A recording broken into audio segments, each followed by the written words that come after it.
Praise the Lord, it's a great day and we are happy nakasama namin kayo. Thank you for being with us. Please stay and we believe that you can stand victorious over your struggles. Ano man pinagdadaanan natin ngayon, pwede tayo magtagumpay. Tandaan natin, victory is not the absence of problems, but the presence of God in the middle of them. Katulad ng isang sundalo.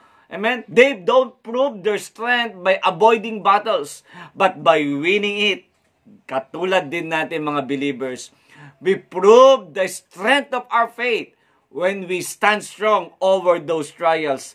Kaya standing victorious is not about relying on our strength. Hindi yan sa sariling lakas. It's about leaning on the Lord who has already overcome the world. Our topic for today is standing victorious over struggle. This is Pastor Jay Nasuelo greeting you with a blessed day. When you are right now, naasaan ka mang sitwasyon ngayon, God has a purpose. You may not like it. Amen? Hindi mo mang gusto yan. Anong nangyayari sa buhay mo? You may not understand it. You may not be able to find ways na makatakas sa sitwasyon na yan. However, despite being in a tough situation, may gusto ang Panginoon sa buhay mo. God desires for you to succeed and triumph in those struggles. Gusto ng Panginoon magtagumpay ka. Amen? If things are hard for you right now, you can still get the blessing of God. You will be like flowers, amen, that stand tall even though there were weeds around you. You can see beauty in the midst of the wasteland. You can do well no matter where you are right now. You can prosper. You can go bigger. You can grow because God is faithful. Dapat ang ating Diyos. Amen. Sinabi nga ng Panginoon, I am making a way in the wilderness and streams in the wasteland. Pambihira, grabe yung gagawin ng Lord, no? There will be ways sa lugar na walang daan. There will be streams sa lugar na hindi mo inaasahan. Sabi na Isaiah 43 verse 19. Kaya God is telling us that even in the worst situation, you can be the best. You can win even when you're losing. Grabe yun, amen? Kahit sa tingin mong talunan ka na, nananalo ka pa rin, amen? You can be a bright spot in your darkest times. You can flourish in the wilderness dahil merong Diyos. Merong kang Diyos na pinapaniwalaan. Kaya despite living in the middle of terrible famine, katulad ni Isaac, sabi ng Bible, Isaac became very rich and his wealth continues to grow. Basahin natin yan. The man began to prosper and continued prospering until he became very prosperous. Sabi sa Genesis 26 verse 13. Si Isaac was in the middle of terrible famine. Matinding tagutom. But he was still doing well. He prospered, amen? And the same is true for us. Even in the most trying circumstances, you can thrive, you can succeed, you can grow because we have a good God, God who is faithful, and He will make a way that we will triumph in every situation that we are right now. Kaya today, we will learn how can one remain successful? Paano mananatiling nagtatagumpay? Even the most trying situation, sa kabila ng mahihirap na sitwasyon. Basahin natin scripture and let us put basis in this wonderful message of God for us today. Sabi ng Genesis chapter 26 verse 1, tulad ng nangyari noong panahon ni Abraham, nagkaroon muli ng tagutom sa lupain ng Kanaan. Kaya't nakarating si Isaac sa Gerar, sakop ni Abimelech na hari ng Pilisteo. Nagpakita si Yahweh kay Isaac at nagsabi, huwag kang pupunta sa Ehipto. Manirahan ka sa lupaing ituturo ko sa iyo. Dito ka muna. Sasamahan kita at pagpapalain. Praise God. Ibibigay ko sa iyo sa iyong lahi ang buong lupaing ito. Tulad ng aking ipinangako sa iyo, amang si Abraham. Pararamihin kong gaya ng mga bituin sa kalangitan ng inyong lahi. At lahat ng lupain, ito ibibigay ko sa kanila. ang hihilingin sa akin ng lahat ng bansa sa daigdig. Sila'y pagpapalain ko tulad ng pagginawa kong sa iyong lahi. Pagpapalain kita dahil kay Abraham, sapagkat sinunod niya ako at tinupad ang aking mga utos. Praise the Lord. Hallelujah. Let's pray. Father God in heaven, maraming pong salamat sa oras na ito. At hayaan mo, Panginoon, patnubayan mo kami ng Espiritu Santo. Sa kabila ng maraming pinagdadaan ng mga pagsubok, kami manatiling nasa ibabaw, nagtatagumpay sa tulong ng iyong banal na Espiritu sa pangalan ni Jesus. Kaya aming Ama sa langit, samahan mo kami that we remain successful even under the most trying circumstances. Thank you, Lord. In Jesus' name we pray. Amen and amen. Tandaan po natin, katulad ni Isaac, sa gitna ng matinding tagutom, nanatili siyang nagtagumpay. Yumaman, pinasagana, pinabuti ng Panginoon.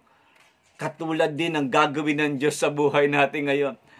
Even in your most trying circumstances, sa pinakamahirap na sitwasyon, naniniwala ko, gagaling ka, lulusog ka, payayamanin ka ng Diyos, pasasaganahin ka ng Diyos, pasasayahin ka ng Panginoon. You will feel, you will thrive, you will succeed, you will grow. Because God is always good. And today we will learn, how to remain successful under the most trying circumstances. And this is number 1. Be faithful. Sabi ng Genesis chapter 26 verse 1 and 5. Manatili kang tapat. Amen. Huwag kang aayaw. When a terrible famine hit Isaac land, isang bagay ang sinabi ng Panginoon kay Isaac, do not go down to Egypt. Huwag ka pupunta sa Egypt. But do as I tell you. Live here as a foreigner in this land, and I will be with you and bless you. Genesis chapter 26 verse 2. Tignan natin sitwasyon. Dahil may matinding famine, pwede pumunta si Isaac sa mas magandang lugar para makaiwas. But God wants him to stay. Amen. Where he is. Minsan nakakapag-isip tayo ng ganyan. Panginoon, pwede naman Bakit ayaw mo? Amen? Kasi alam ng Panginoon, tandaan niyo to. He knew that was the best place for him to do well. Yung kasi ang lugar na pagpapalain siya ng Panginoon. Same din sa ating sitwasyon ngayon. It may not look good for us right now. Man, but we need to remember that God is very good at dealing with hard situation. Diyan magaling ang Panginoon. Sa tingin ng taong mahirap, diyan expert ang Panginoon. Isang bagay lang ang hinihiling ng Panginoon sa iyo. God wants us to be faithful where we are right now. Mahirap ba sitwasyon? Manatili kang tapat. Dumadaan ka man sa makasakitan, manatili kang tapat sa Diyos. Dumadaan ka man sa kahirapan, manatili kang tapat sa Panginoon. Things may not be great right now. But God did not make a mistake na nandiyan ka sa sitwasyon na yan. God knows you are in the right place to grow, to do well and win. You may not see or feel it, but God is working behind the scene on where you will be blessed. God is working on the place where you are right now. Okay? You might be also in the bad situation right now. Dahil minsan sa mga mali nating choices sa buhay, maaring may sakit ka because of the wrong food that you have eaten in the past. But don't worry about it. Tapos na yan. Hindi na natin may babalik yan. Isang bagay lang dapat natin gawin ngayon. Just go back to God. Bumalik tayo sa Panginoon. And He'll make your situation the best place for you to grow. Hallelujah! Gagawin ng Diyos yan. Amen? You may think that God made a mistake by putting Isaac on the land that was hit by terrible famine. Maaaring yan ang pananaw natin. But you may also assume that it was much better to go to another place. So, Pastor, sana pinayagan na ng Lord na pumunta si Isaac sa ibang lugar. But regardless of our opinion, marami tayong opinion sa bawat sitwasyon. Makarinig nga lang tayo ng tao may sakit. Sana ganito ginawa mo. Makarinig lang sa problema, hindi pa hinihingi advice mo, nagbibigay ka na agad ng advice. Marami tayong kanya-kanyang opinion. Pero isang bagay ang gustong ipakita ng Diyos dito sa buhay ni Isaac. God wanted Isaac to stay kasi alam ng Diyos that he was in the right place. Allowing Isaac to live meant allowing the blessing to live as well. Kaya in the midst of famine, Isaac prospered in the land which God placed him. Ang sabi nga ng scripture, pansin niyo, he became very prosperous. Genesis 26 verse 13b. So Isaac has gone to Egypt for comfort. Ganyan, tumatakas kasi tayo sa sitwasyon for comfort. Okay? Kung si Isaac din pumunta sa Egypt for comfort, he may miss the opportunity to prosper. The same goes with us. The same goes with you. We might lose your chance to be the best if you continue to run from your situations, from your circumstances. Kung palagi na lang tayo tumatakbo, okay, baka ma-miss natin magandang opportunity. Keep in mind that reasoning cannot explain God's plan. Kahit anong isip mo dyan, tanging ang Diyos lang nakakaalam. Okay? Like David, in his young age, bakit siya lalapang kay Goliath? It is uncomfortable kung susumahin. But God allowed David to fight that big man because God knew that when Goliath falls, it is the rise of David to the throne. Hallelujah! God does not always make sense in the way that people can understand. Remember this. The best way to understand God's way is to trust Him. Tiwala lang talaga, mga kapatid ko kayo. Kaya God wants you to stay faithful where you are right now. When things are hard in work, in your relationship, in your church, in your health, you can control everything. Wala kang control sa lahat na nangyayari. But remember this. But everything happens. Everything that has happened in you has a reason. It might be God's way of getting you ready to prosper, to do well, to succeed, and be a testimony that God is faithful, that God is good, that God works in the hardest situation of our life. Amen? Kaya, our first choice should not be giving up and quit. Hindi yan ang ating choice. Na kapag panahon na mahirap na, ayawan na. Sa panahon na may sakit, hayaan mo nang mamatay. Hindi ganon. Even though we might be in the simplest solution, probably yan yung pinakamadaling paraan. Remaining faithful in the face of adversity has a significant impact. Kaya wherever God has placed you, mahirap man ang sitwasyon ngayon, remember, you will flourish, you will prosper, you will win, hanggat nananatili kang tapat sa Panginoon. His words are true. And ang sabi ng Panginoon, heaven and earth will fade, but His words remain forever. So if you stand faithful with God, you stand faithful with His words, I do believe things will change. Loans will be paid, great things shall happen because you have a great and mighty God working in your midst. Remember that the place where God has placed you is the only place where you can succeed. So no matter what happened, stay true to your spouse, stay true to your relationship, stay true to your job, stay faithful in your church, stay faithful with your leaders. Even things aren't going well, God is aware that those uncomfortable situations are His method. Isang paraan ng Panginoon of setting the stage for your growth and success. God isn't first trying to improve your situations. God wants to transform you first. Pag nakita ng Panginoon na tapat ka, no matter what happened, you can keep the smile and happiness. Even things are hard, You still hold the view that God is in charge, and you will soon witness God at work, bringing things into harmony, allowing you to flourish despite the challenges you face. Kaya no matter where you are right now, you must strive. You must strive and succeed. Stop complaining. Stop fighting about your situation. Stop questioning God. Now, flourish where you are. Stay faithful. Choosing to bloom in the middle of situations, circumstances na yan, is a choice. Tandaan natin, hindi natin kayang baguhin ang lahat ng sitwasyon. Okay? Na nangyayari sa buhay mo. It's beyond our control sometimes. But we can grow in the middle of it. Kaya remain faithful even in the face of difficulties. That's number one. So remain successful even things are not well. Amen? Number one, stay faithful. Be faithful. Second, do your best.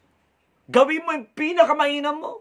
Yes, nasa mahirap na sitwasyon, but don't let those situations dictate what you should be doing. Still do the best for the Lord. Amen?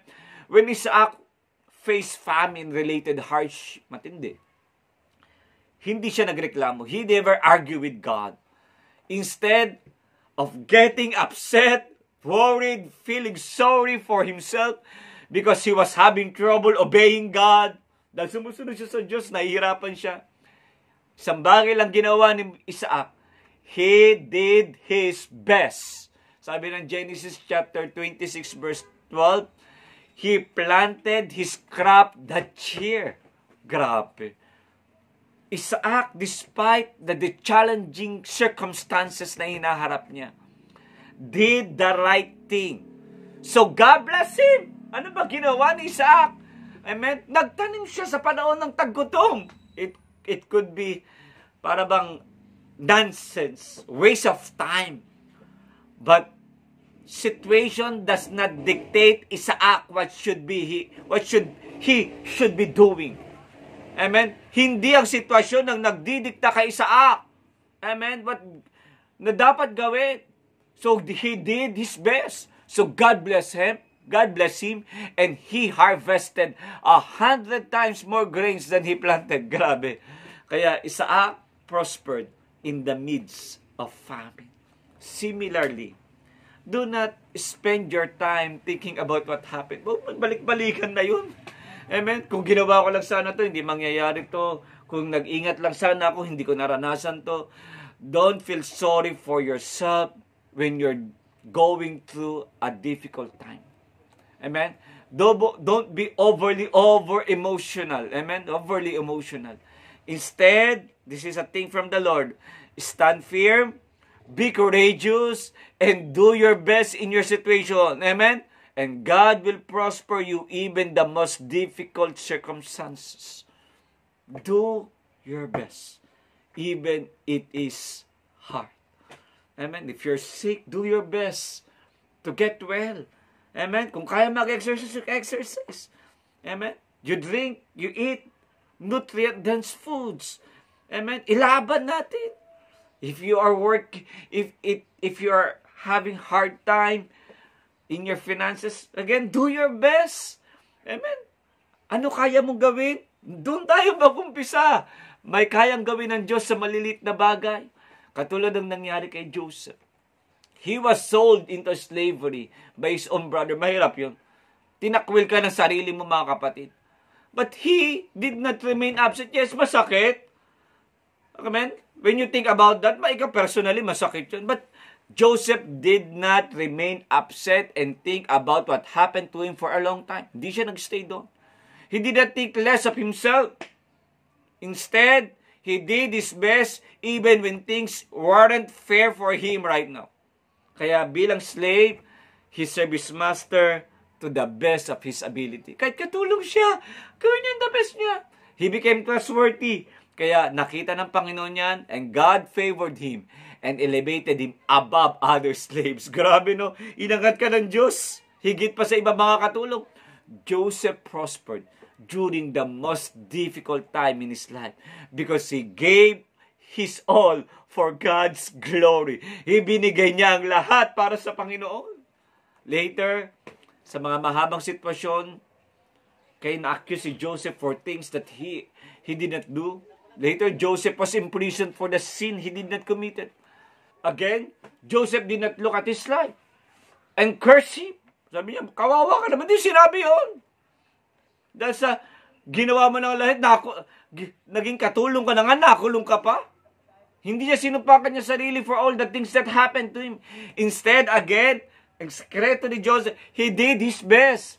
Doon sa kulungan na yon, God put favor in the heart of the prison warden, making him in charge of all other prisoners and everything that happened in the prison. Genesis chapter 39, verse 21 to 23. Kaya nga kito sa inyo, regardless of circumstances, Joseph thrived.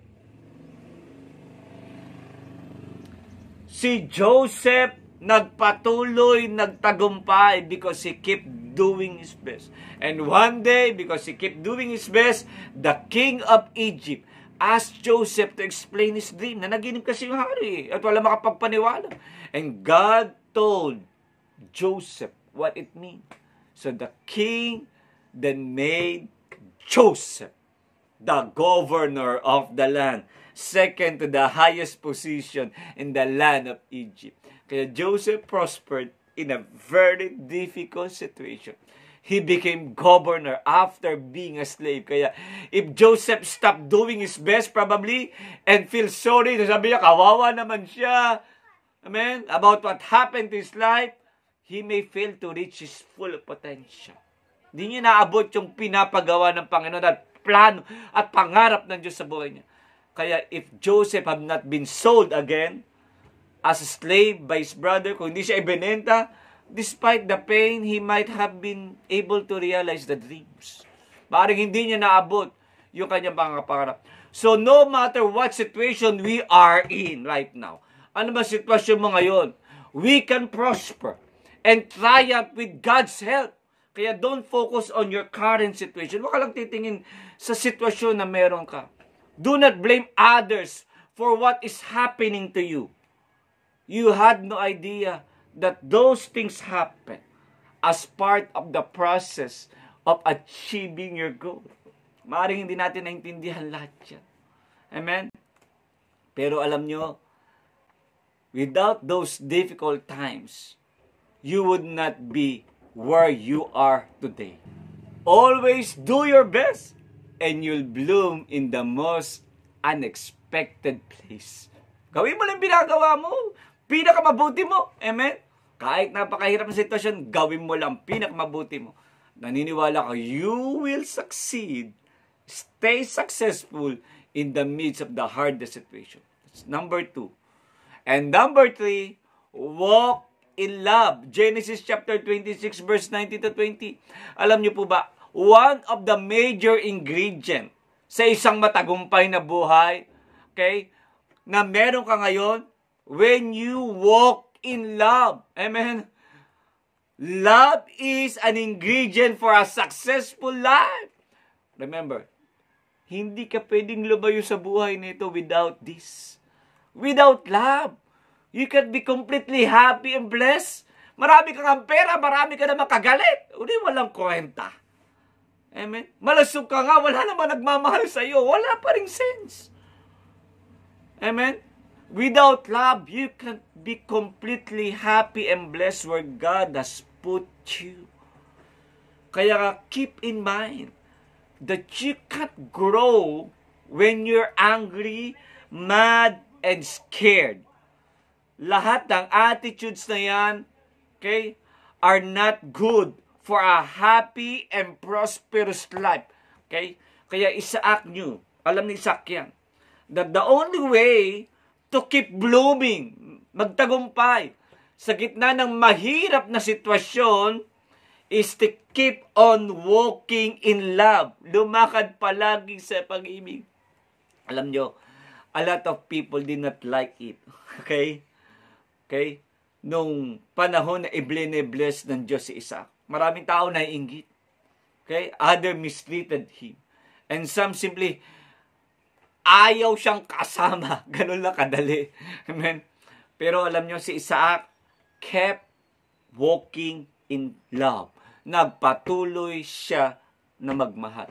No matter what they showed him, nagmahal lang si Isaac. As he walked in love, ang ginawa ng Lord, God allowed him to continue to prosper in all aspect of his life. Grabe.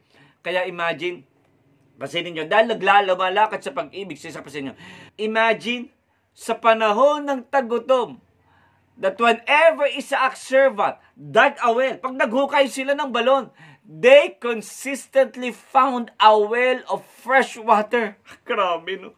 Sa panahon ng tagtuyo, tuwing maghuhukay ka, may tubig. That's the favor of God working because Isaac choose to walk in love in God. Kaya isang araw, naghukay sila, okay, and found a fresh water. Yun lang ang problema. My group of people came, okay, and claimed to own that well. Sabi niya, amin yan, lugar namin yan. Anong ginawa ni Isaac?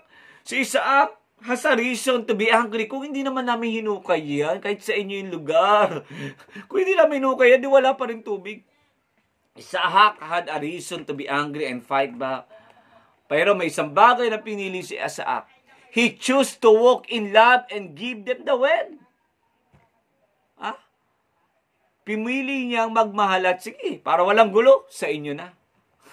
It may appear unfair, but love is not always fair to others because it requires giving up ourselves for the sake of others. Sabi ko nga sa mga gulo madalas sa buhay natin, sa pamilya, sa asawa, sa kapitbahay, kung walang magbibigay, hindi maayos. That's love.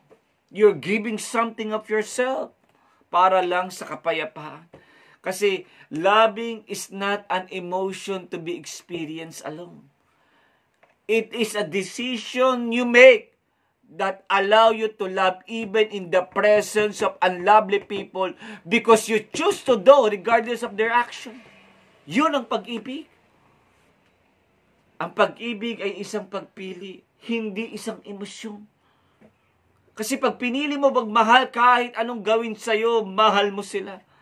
Amen? Ano mang gawin nilang actions that will hurt you, love will still says that you love them. Despite. Amen? Kaya, Isaac displayed unconventional love. Para sa kapayapaan, he gave everything he owned, and doon siya ulit, naghukay ulit siya ng bagong balon somewhere else. Kaya nga, but as they dug again, naghukay ulit sila, and discovered fresh water, the same thing happened. A group of people again arrived and claim it again. It happened 3 times, pero hindi nagbagong attitude ni Isaac, amen, towards the situation. He continued to love them. He continues to bloom where he loved the unlovely. Binigay pa rin niya yung lugar na yun. Kaya nga, as a result of love-driven motivation, ayun yun eh, si Isaac nagtagumpay over all odds. He blooms where he goes because he walked in love despite the abuse of others and injustice ng maraming tao. Kaya nga isang araw, naghukay ulit si Isaac ng balon at siya'y nakatagpo ng malinis na tubig at wala nang umangkin na ito at doon na sila namalagi. Kaya when we learn to walk in love, we can blossom even in the most uncomfortable situation. Kaya as you walk in love, even someone abuses or hurts you, tandaan nyo to, hindi kawalan yan sa'yo. Okay? It is their loss, not yours. A good person cannot be brought down because God put you in the right place. There may be weeds all around you. Again, but you are a flower and you do well in their presence. Hallelujah. Marami mang damo, dawagan, pero isa kang bulaklak na nagpapaganda ng lahat. You can stay on top of a tough situation by loving others without condition. Patuloy lang tayo magmahal. Kaya sa kabila ng mga kahirapan na iyong dinadanan, magmahal ka lang. Panatilihin natin malinis ang puso natin. Remember this. Ang isa sa pinakamatinding hindrance when you seek healing is hatred. Kaya you don't afford, kung gusto pray ka ng kagalingan sa Panginoon, you don't afford to walk in hatred and other things related dyan. Kung gusto mo ng kagalingan, lumakad ka sa pag-ibig ng Panginoon. Hindi ka pwedeng may puot, galit, sama ng loob. Bitawan mo lahat yan, patawarin mo sila, magpatawad ka at naniniwala ko ang kagalingan mula sa langit ay dadaloy sa iyo. Amen. Same. When you're looking for finances, relationship, it starts with forgiveness. Pag nagpatawad ka, nagmahal ka, dumadaloy ang kapangyarihan ng Panginoon. Kaya walk in love. Kaya bilang pangwakas, don't live life with your many disadvantages. Huwag ka mamuhay sa buhay na ito reasoning out all the odds. Amen. All those situations, all those problems, those circumstances, those hard times. Okay? Don't live life with your many disadvantages. Yung destiny mo does not depend on the odds against you. It is determined by God. Hallelujah! Ang kinabukasan mo, hindi ang sitwasyon mo nagdidikta ngayon. Ang kinabukasan mo, your future, your dreams, is determined by our God who is faithful. Kaya stop making excuses. If you stop fighting against everything and try the hardest where you are, okay, God will make a way in your life. Kaya let us give God all our disappointment and strive to be the best we can be for Him. Quit complaining about your situation. Be faithful wherever God placed you. Be the best and always walk in love. Soon, you will see yourself blooming among the weeds. To God be the glory. Hallelujah. Kaya, while you wait for the dreams you seek, it is far better to bloom where you are now. Habang naghihintay ka ng kagalingan mo, habang naghihintay ka ng pagpapala mo, tagumpay mo, today, anumang sitwasyon mo, it's right time to bloom. Diyan ka mamulaklak. Your current position could be a stepping stone of your biggest dream. Kaya nga, if you do this, I am confident that you will be promoted in the name of Jesus. You will be blessed, you will be healed, and you will be highly favored because God is working beyond the scene. If you receive it today, say amen in Jesus' name. To God be the glory. Today, I want to tell you that you can bloom. You can stand victorious over your struggles. Hallelujah. Today, we will not end this broadcast without giving you an opportunity to accept Jesus. Tandaan natin, ang bawat tagumpay ay nagkukumpisa kay Jesus. Because Jesus is our true victory. If you want to accept Jesus sa buhay mo, this is the right time to follow this simple prayer na parang ikaw nagpray. Sabihin mo sa iyong bibig na parang ikaw ang nanalangin. Sabihin mo to, Panginoong Jesus, sa oras na ito, humihingi ako ng tawad sa lahat ng kasalanan ko sa iyo. Panginoong Jesus, tinatanggap kita sa aking buhay bilang aking Panginoon at sariling tagapagligtas. Maghari ka sa buhay ko, magpakailanman sa pangalan ni Jesus. Amen. If you follow that simple prayer, naniwala ko na born again ka. Kaya magbasa ka ng Bible, you will learn more about God. Attend ka ng church na magtuturo na si Jesus ay Panginoon at Diyos. And have fellowship. Naniwala ko yung lakas ng ating mga kapatiran ay makatulong para tayo palaging palakasin sa Panginoon. Hallelujah! And today, let us pray. Father God in heaven, thank you for the time that you have given. Thank you, Holy Spirit, for the touch of your glory to preach this message. I pray sino mang dumaraan sa matitinding pagsubok, let the touch of your presence right now flow in their midst and heal that broken body in Jesus' name. Heal that broken relationship in Jesus' name. Heal that broken life in the name of Jesus. And let the glory, let the anointing be released right now in Jesus' name and break that yoke in Jesus' name. And we claim your glory shall be revealed in their lives.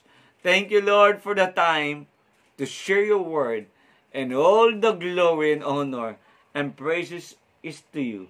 In Jesus' name we pray. Amen and amen. Thank you for being with us. We are happy to share this wonderful message to you. Standing victorious over struggles. Today, if you have not yet subscribed in our channel, if you're watching YouTube, please subscribe and click that notification bell para palagi kayo updated sa ating mga video. And others, if you're watching Facebook, please follow our page, Sigaw ng Tagumpay. Ganon din ang ating church page, Prayer of Faith Church Worldwide Ministry. And please, kung na-bless kayo sa biyaya ng Panginoon, please share our message. Marami pang taong nangangailangan ng tagumpay ng ating Panginoong Jesus. Please share. Hallelujah! So thank you. So in behalf of Prayer Faith Church Worldwide Ministry, ating Spiritual Director Bishop Ross M. Nasuelo, ating Senior Pastor Reverend Dr. Alex Nasuelo, ito po inyong lingkod, Reverend Dr. J. Nasuelo, Pastor J, with my wife, Elisa, and my daughter Sheila, greeting you a blessed day, and always remember na mahal namin kayo, mahal kayo ni Jesus, at si Jesus ay Panginoon. To God be the glory. Hallelujah!